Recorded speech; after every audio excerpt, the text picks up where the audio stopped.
pour la circonstance qui nous réunit ici en ce moment, c'est de commémorer nos frères et sœurs qui sont morts pour la patrie, pour l'indépendance du Congo.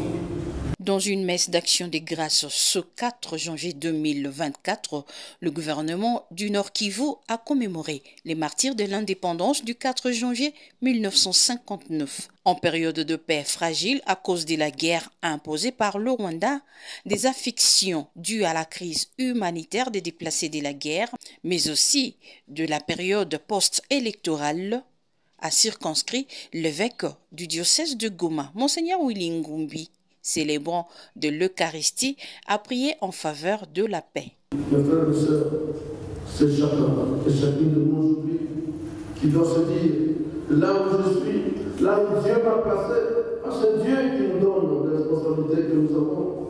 Là où Dieu m'a placé, je dois être le premier à me sentir responsable de l'avenir des Congolais dans notre pays. L'occasion pour le vice-gouverneur autorité provinciale à cette célébration eucharistique d'énumérer le martyr de l'indépendance tout en expliquant le sens du mot martyr et en exhortant la population à aspirer le meilleur pour l'avenir. Personne qui a été torturée ou tuée pour une cause à laquelle elle s'est sacrifiée.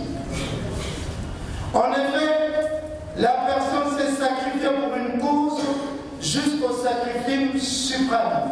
Ils ont été politiques.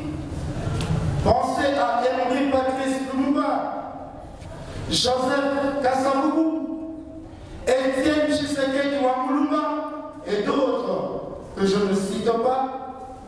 Ils ont été religieux. Pensez à Isidore Bakanja, à Nari Tonengapeta. Ils ont été militaires.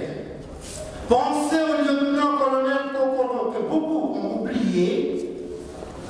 Pensez au général Bouzamabe, le général Baouma, le général Mamadou. Et ils ont été anonymes. De qui parlerai-je ici?